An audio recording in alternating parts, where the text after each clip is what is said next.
name's Sarah. Thanks for tuning in. So today I've got some updates for you on various bits and bobs. There's been progress on a few projects, which is really exciting. So first up behind me, you will see the wild gown. Now I've been speaking about this for a couple of weeks. I was wearing one in one of my recent videos. It's a pattern by Friday Pattern Company. It's a modular design. You can have blouse, you can have a dress with lots of swishes. This one I went for the full swish. So it's got 2 tiers on the skirt. Each tier is made up of the same size rectangle, and the middle tier has 2 rectangles to make the skirt, and the bottom tier has 3, so you get that nice ruffle effect. Really easy sew. I'll pop a picture up of the finished one up here, so you can see me wearing it.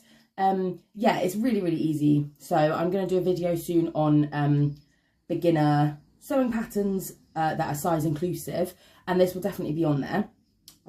The one thing I would say is it's a lot of gathering, and this is my second Wilder, and I really enjoyed wearing the first one, but I sort of forgot about it after a while, and then I revived it the other day.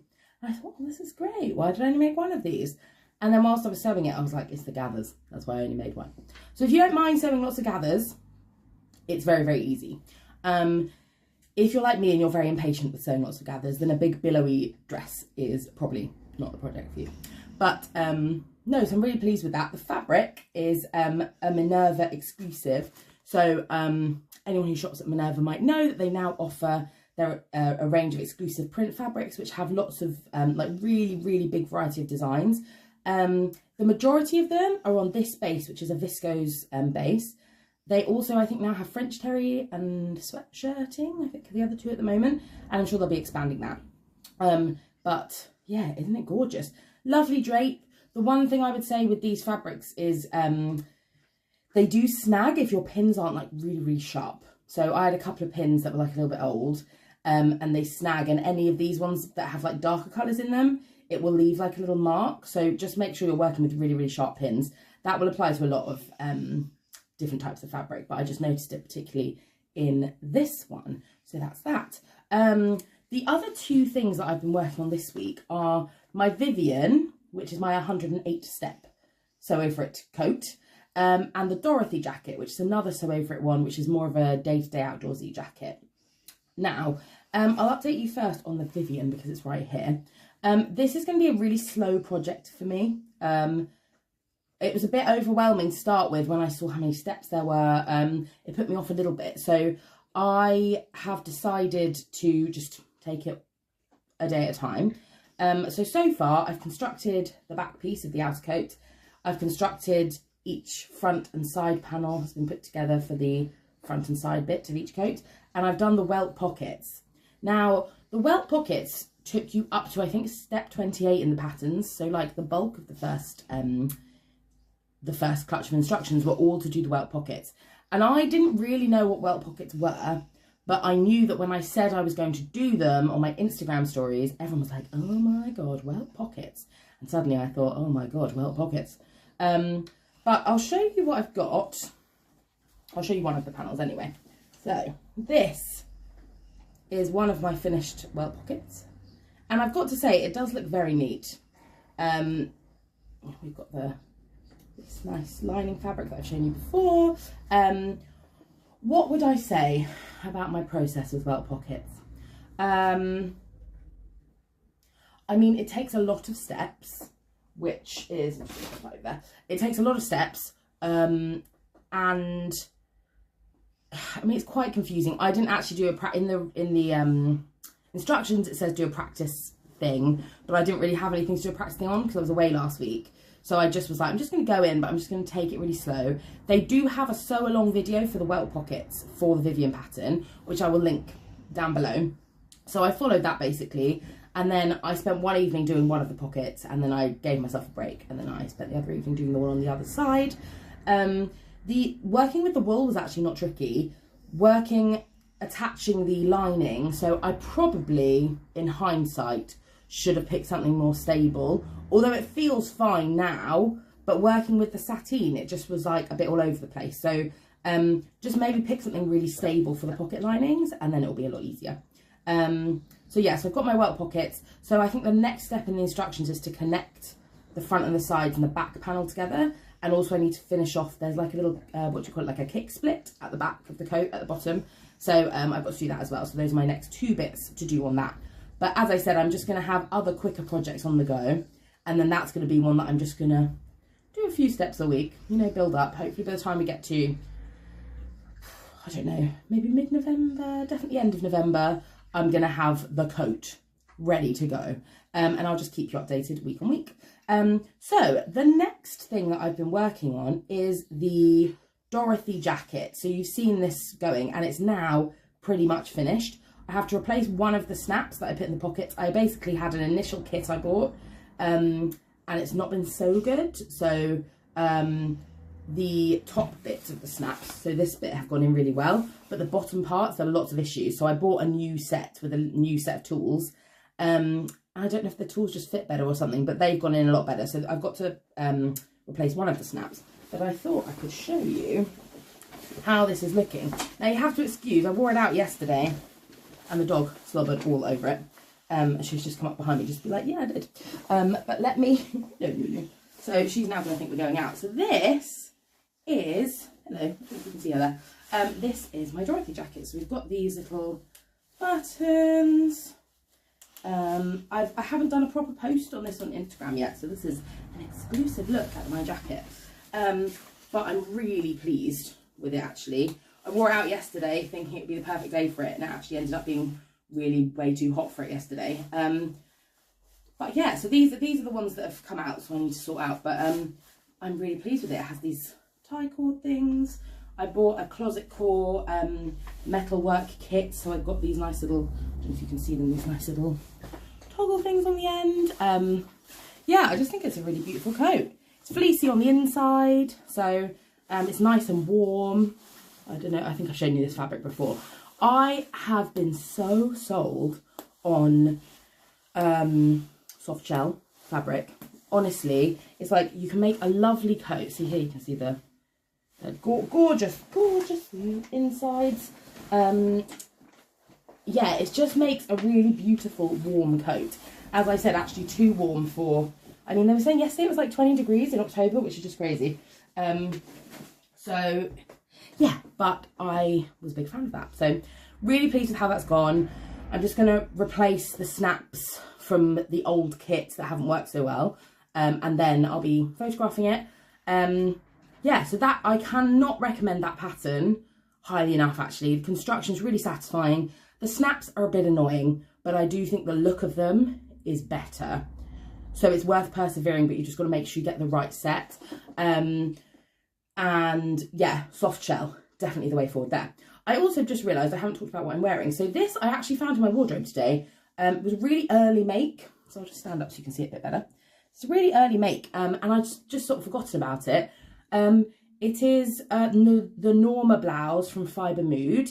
It's got these nice, I don't know if you can see, it's got like a nice cuff sleeve. I didn't fit the sleeve very well, so this was one of my, oh, how many projects in was this, do we think? Like maybe the sixth garment I made or something. And I think the reason I haven't worn it so much is there's a lot of space in the neckline. So do you see there? Like that's me pulling it forward, but I'm wearing it quite far back because otherwise the neckline's too low. And the fit on the sleeves isn't great. So I think, but it has reminded me that this is actually quite a nice pattern. So I think I will make it again now with better knowledge of the adjustments that I need to make it really fit nicely. You can see the shoulders are falling too low. So the shoulders are currently hitting me here. So I need to bring those up.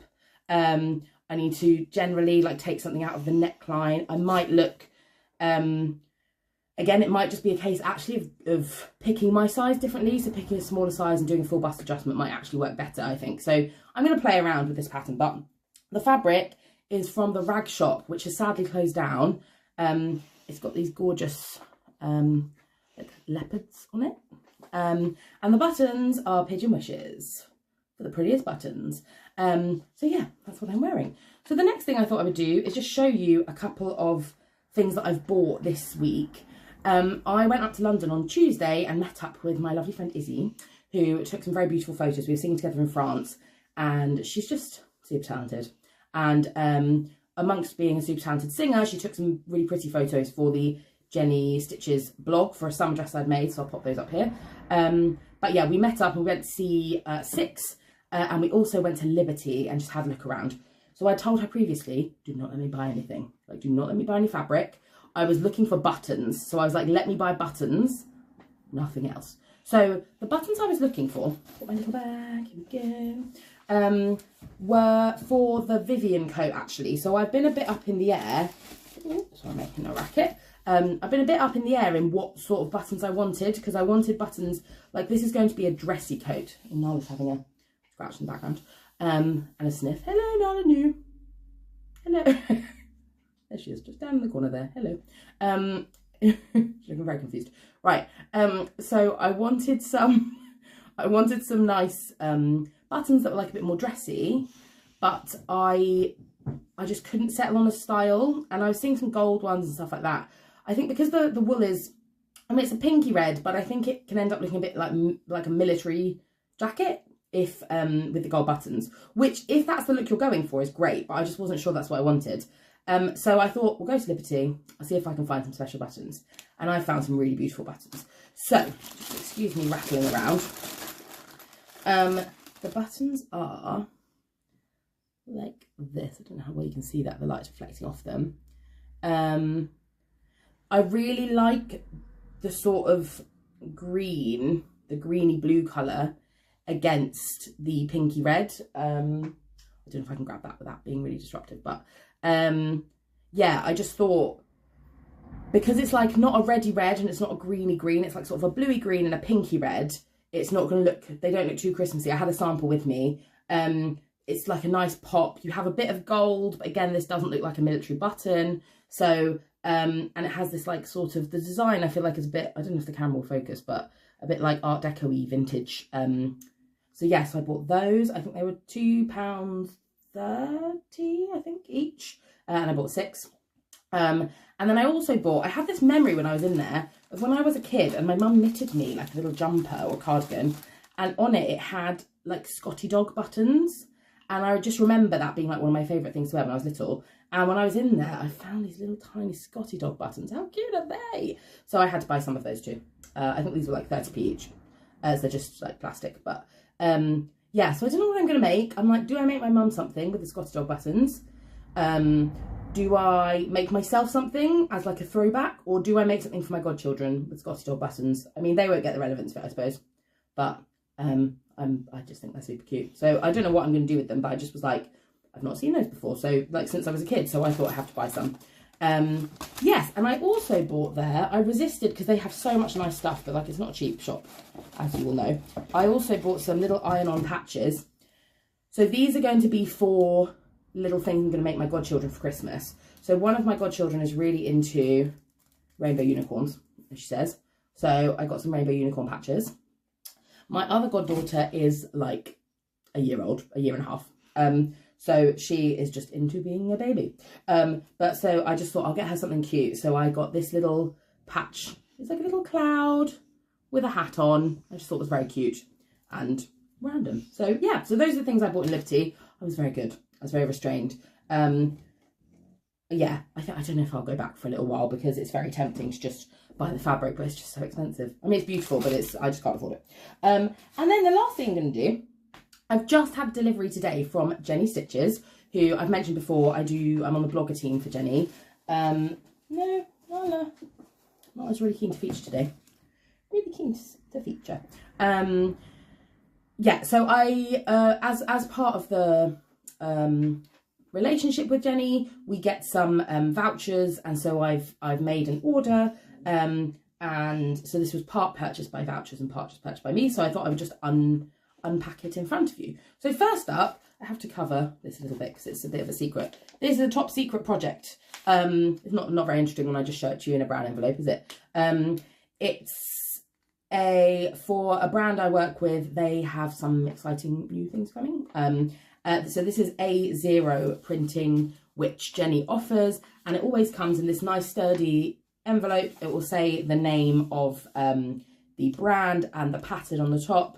And it's just a really nice way to get your patterns. I hate sticking them all together, and I find them much more bulky to store actually than the A0 ones, so I tend to get them printed, and Jenny is my #1 spot for that. So there's that. And then, so her packages come, at the moment they come in these gorgeous purple packages. Sometimes they come wrapped in pattern paper as well, but they always look just gorgeous. So this is how the package looks. Well, it was in a paper envelope, obviously. Envelope. I'm getting very confused about the word envelope or envelope at the minute. So if I unpack it very noisily, you get your little card that always comes in a Jenny Stitches package. You can see on it, it's got a little Jenny in front of the shop, so cute. And there's a personal message on the back, which is great. You get your bill, and then, so this is anti-static dress lining. Now, I've only bought this for the sleeves of my Vivian coat because I didn't quite have enough of the sateen that I purchased, and the sateen was quite expensive. Again, it's not expensive, but it's just like on top of all the other bits. I'm thinking like, I've probably spent enough on this coat. So this is just for the sleeves because you don't see them anyway. And this is £1.25 per half metre. So this was £2.50. I've got a metre. And yeah, it will just go in the sleeves. You won't see it. It will tie in with the colours, so it will still look nice on the inside, but you won't really see this. It's just have something slippy in the sleeves of my Vivian. The main thing I wanted to purchase from Jenny, oh my God, it's even better in real life, is Christmas jersey with little bulldogs all over it. Oh my gosh, this is so cute. So I have my own little, are we going to say hello to Nala? Hang on. Nala. Say hello. Oh, hello. Oh, she's confused now. Hello. Right, sorry, made a hash of that. But that's my own little squishy faced dog who's very interested in what I'm doing now. And so I saw this, and like, she's not a French bulldog. She's now going to bark at people out the window. She's not a French bulldog. She's a dog de Bordeaux, a French mastiff. But I just love dogs with squishy faces. And I just thought this was really cute. So I don't know if you remember from my first post, actually, I mentioned, or it might be my second post, I mentioned that I bought some sweatshirting by Graziella to make like a loungewear set, which is still what I'm going to do. But I did really want some Christmas pyjamas. And when I saw this on Jenny Stitches, they also have it with a red background. And they have some cute ones with penguins. And she's got some really cute Christmas jerseys at the minute. But this was my favourite. So I've ordered that. And I've also ordered some Maraflex thread, which comes again in a cute little bag. For anyone who doesn't know what Maraflex is, so normally if you're sewing jersey, you sew it with a zigzag stitch, so that there's give. So there's give in the fabric, and then it means that the fabric's not being restricted by the thread. But Maraflex has a bit of stretch, so it means you can sew with a straight stitch, which I think looks nicer, and also is a lot quicker, and you use less thread. So great. And another thing I would say with Jenny is she offers a thread matching service. And I thought like, oh, I'll just get a navy thread. I just picked one on the website, and then Jenny messaged me and said, I think there's one that's a better match for the fabric you've picked. Do you want me to switch it? And I was like, yeah, great. So obviously you can't really tell online a lot of the time, like the exact shades. So now I have the perfect match for my fabric, which I wouldn't have had otherwise. So that is another great service that Jenny offers. I wasn't asked to share any of this. I'm just sharing it because I think her business is great. The packages are always gorgeous. The fabrics are lush. So, and as I've said before, small businesses, it's great what they do. Yeah, so as I said, that was part purchase with a gifted voucher. I should also say that this fabric was gifted by Minerva.com as part of their Minerva brand ambassador program. Yeah, so that's what's been going on this week. Now I've got another video coming, which will be about more size inclusive, I think I said this at the beginning of the video, size inclusive patterns for beginner sewists. I know when I started sewing, there were a lot of terms that sort of confused me, and I'd get muddled with which patterns would actually fit me or not. And yeah, this is sort of the video that I wanted but didn't have. So I'm going to make that video, which will be released later this week. So thank you so much for tuning in. Thanks from Nala too, who's still staring out the window. I will see you very soon. Thank you for tuning in. Please, if you are enjoying these videos, please like and subscribe if you haven't already. And feel free to leave a comment down below. I've loved meeting people and chatting. Yeah, and I'll see you next time for some more progress. All right, thanks so much. Bye.